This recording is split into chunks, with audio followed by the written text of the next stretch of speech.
महाभारत की गाथा केवल युद्ध और राजनीति की कहानी नहीं है, बल्कि यह चरित्रों के भीतर छिपे जीवन दर्शन, संघर्ष और आत्मबल की अमिट छवि भी है। इन चरित्रों में से एक ऐसा पात्र है जिसे अक्सर त्रासदी का नायक कहा जाता है। वह है कर्ण।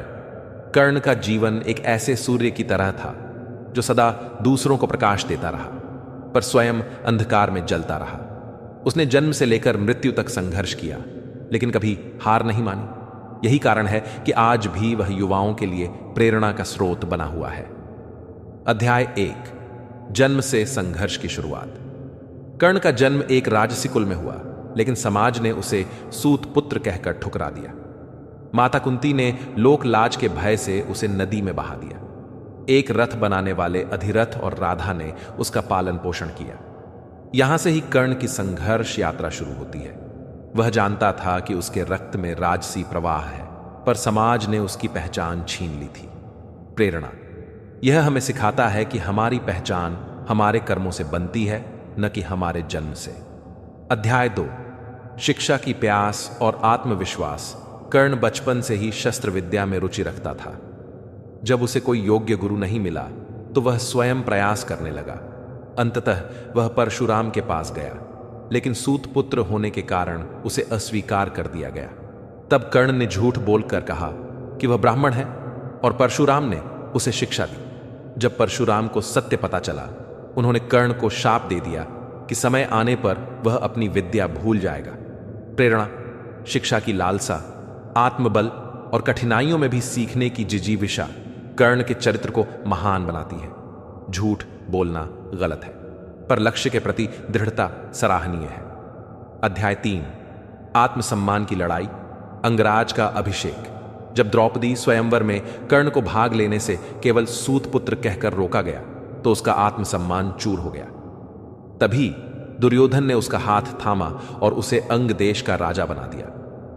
यह समाज के उस वर्ग के लिए संदेश है जिसे अक्सर नजरअंदाज किया जाता है कि अगर कोई तुम्हारा मूल्य नहीं समझे तो स्वयं को साबित करो। प्रेरणा। आत्मसम्मान की रक्षा के लिए संघर्ष करो। अगर कोई तुम्हें नीचा दिखाए तो अपने गुणों से उन्हें गलत सिद्ध करो। अध्याय 4, मित्रता की परिभाषा। दुर्योधन के प्रति निष्ठा। दुर्योधन ने उसे राजा बनाया, सम्मान दिया और बराबरी का दर्जा दिया।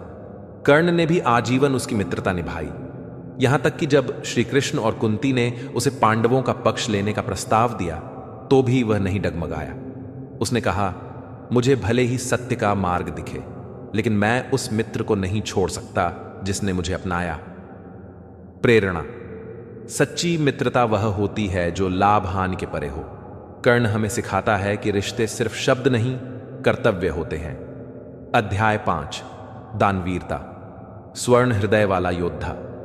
कर्ण को दानवीर कर्ण यूं ही नहीं कहा गया। युद्ध से पहले जब इंद्रदेव ने ब्राह्मण का रूप धरकर उससे उसका कवच कुंडल मांगा, तो उसने बिना किसी संकोच के दे दिया। उसे पता था कि यह उसके प्राणों की रक्षा करता है, फिर भी उसने दूसरों की रक्षा के लिए स्वयं को असुरक्षित कर लिया। प्रेरणा। सच्चा बलवान वह होता है जो अपने लिए नहीं, दूसरों के लिए त्याग करता है। अध्याय 6, जीवन की सबसे बड़ी परीक्षा। कुरुक्षेत्र युद्ध। कर्ण ने धर्म और अधर्म के बीच युद्ध में अधर्म का पक्ष चुना, पर वह इसीलिए नहीं कि वह अधर्मी था, बल्कि क्योंकि उसका कर्तव्य उसे वहीं ले गया। वह जानता था कि सत्य पांडवों के साथ है, फिर भी उसने मित्र धर्म को निभाया। कर्ण ने युद्ध में अर्जुन से मुकाबला किया, लेकिन अंत में उसका रथ धरती में धंस गया और वह असहाय हो गया। प्रेरणा। जीवन में कई बार सत्य और कर्तव्य के बीच चयन करना पड़ता है। सही और गलत का फैसला परिस्थितियों के अनुरूप होता है। अध्याय 7, मृत्यु भी सम्मानजनक। कर्ण की मृत्यु तब हुई जब वह निहत्था था। यह मृत्यु युद्ध की नहीं, नियति की थी। श्री कृष्ण ने भी बाद में कहा, यदि कर्ण पांडवों के साथ होता तो महाभारत का परिणाम कुछ और होता। प्रेरणा। जब विरोधी भी आपके साहस और चरित्र की प्रशंसा करें तो समझिए आपने जीवन सही जिया है। अध्याय 8, समाज की नजरों में अपनी जगह बनाना। कर्ण एक योद्धा था, विद्वान था, दानवीर था, लेकिन समाज ने हमेशा उसे सूत पुत्र कहकर तुच्छ समझा। चाहे गुरु द्रोण की शिक्षा हो या द्रौपदी स्वयंवर या पांडवों की उपेक्षा, हर स्थान पर उसे उसकी जाति और जन्म से आंका गया। किंतु कर्ण ने कभी शिकायत नहीं की। उसने हर बार अपने कार्यों से, अपने परिश्रम से, अपने गुणों से समाज को जवाब दिया। प्रेरणा। समाज आपको आपके जन्म से आंक सकता है, लेकिन आप अपने कर्म से अपनी पहचान बना सकते हैं।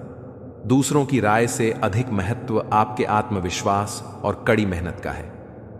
अध्याय 9। अकेलेपन की पीड़ा। अंदर की ज्वाला कर्ण अपने जीवन में हर मोड़ पर अकेला रहा। उसे माता पिता का स्नेह नहीं मिला, भाइयों का साथ नहीं मिला और न ही समाज की स्वीकृति। यहां तक कि जब उसने परशुराम से शिक्षा प्राप्त की, तब भी वह एक झूठ के सहारे ही मिल सकी। यह अकेलापन उसके भीतर एक ऐसी अग्नि जला गया जिसने उसे कभी रुकने नहीं दिया। प्रेरणा। यदि जीवन में कोई आपका साथ नहीं दे रहा तो स्वयं का साथ दीजिए। अकेलापन कमजोरी नहीं, शक्ति बन सकता है, बशर्ते आप उसे सही दिशा दें। अध्याय 10। नकारे जाने की पीड़ा और उससे उपजे जुनून। जब भी कर्ण ने कोई योग्य कार्य किया, उसे सिर्फ इसलिए नजरअंदाज कर दिया गया क्योंकि वह सूत पुत्र था। धनुर्विद्या में प्रवीण होने के बावजूद उसे कभी वह सम्मान नहीं मिला जो अर्जुन को मिला। लेकिन इस अस्वीकृति ने उसके भीतर एक जुनून पैदा किया। मैं भी योग्य हूं और एक दिन इसे साबित कर दूंगा। प्रेरणा। अस्वीकृति को अपमान की तरह नहीं, बल्कि प्रेरणा की तरह लीजिए। हरण के पीछे एक हां छिपी होती है, उसे प्राप्त करने का जुनून पैदा कीजिए। अध्याय 11। त्याग की पराकाष्ठा। कर्ण ने न केवल कवच कुंडल का त्याग किया, बल्कि अपने गौरव, अपने अधिकार और यहां तक कि अपने जीवन का भी बलिदान दिया। वह जानता था कि युद्ध में उसके पास जीतने के साधन नहीं रहेंगे, फिर भी उसने बिना झिझक इंद्र को अपना कवच कुंडल दान कर दिया। प्रेरणा। सच्चा त्याग वह होता है जो बिना अपेक्षा के किया जाए।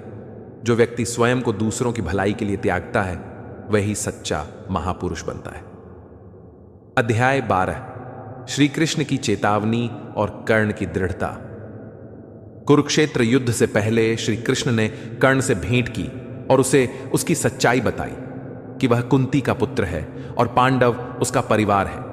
श्री कृष्ण ने उसे पांडवों का पक्ष लेने को कहा, लेकिन कर्ण ने मना कर दिया। उसने कहा, मेरे जीवन का हर सुख दुख, सम्मान अपमान सब दुर्योधन के साथ जुड़े हैं, मैं उसे छोड़ नहीं सकता। प्रेरणा। जब सामने स्वार्थ हो और फिर भी आप निष्ठा निभाएं, वही सच्ची धैर्य और वीरता है। आज की दुनिया में जब रिश्ते स्वार्थ से चलते हैं, कर्ण हमें निस्वार्थ संबंधों की मिसाल देता है। अध्याय 13। युद्ध भूमि में कर्ण का वीरत्व। कर्ण ने युद्ध भूमि में अपने शौर्य से सबको चकित कर दिया। वह अकेले ही पांडवों के प्रमुख योद्धाओं से लड़ा। अर्जुन, भीम, नकुल, सहदेव, यहां तक कि घटोत्कच और सात्यकी से भी। उसने अभिमन्यु की मृत्यु में भी महत्वपूर्ण भूमिका निभाई, लेकिन तब भी वह स्वधर्म के बारे में द्वंद्व में था। प्रेरणा। कोई भी निर्णय लेते समय अंतर्मन की आवाज को मत दबाइए। युद्ध जितना बाहरी होता है, उससे अधिक भीतरी होता है। अध्याय 14। कर्ण की मृत्यु और अमृता। जब अर्जुन के बाण से कर्ण घायल होकर गिरा, तब श्री कृष्ण ने उसे देखा और कहा, धर्म युद्ध में अधर्म से लड़ते हुए भी यदि कोई मनुष्य अपनी निष्ठा, दया और दान से श्रेष्ठ बन जाए, तो वह मृत्यु नहीं, अमृतत्व प्राप्त करता है। कर्ण भले ही धरती से चला गया, लेकिन उसकी कहानी हर काल में जीवित रहेगी। प्रेरणा। मृत्यु एक दिन सभी को आती है, परंतु कुछ लोग अपनी कर्तव्य निष्ठा, चरित्र और सच्चाई से अमर हो जाते हैं। अध्याय 15। आज के युग में कर्ण क्यों प्रेरणा है। कर्ण का चरित्र आज के युवाओं के लिए आदर्श है। जो गरीबी में पैदा हुए हैं, वे कर्ण से सीखें कि मेहनत से कुछ भी संभव है। जिन्हें समाज नकारता है, वे सीखें कि स्वयं को सिद्ध करना ही असली प्रतिशोध है।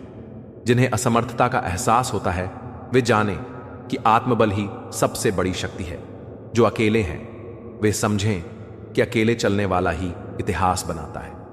और जो सच्ची मित्रता निभाना चाहते हैं वे कर्ण से सीखें कि कैसे बिना स्वार्थ के जीवन भर रिश्ता निभाया जाता है। निष्कर्ष, कर्ण की कहानी दुखांत हो सकती है, लेकिन यह प्रेरणा का अमूल्य स्रोत है। वह व्यक्ति जो जन्म से ठुकराया गया, जिसे समाज ने अपनाया नहीं, जिसने शिक्षा पाने के लिए अपमान सहा, जिसने मित्रता के लिए मृत्यु को गले लगाया, वह केवल एक योद्धा नहीं, वह एक जीवित आदर्श है। यदि हम में कर्ण जैसा आत्मबल, कर्तव्यनिष्ठा और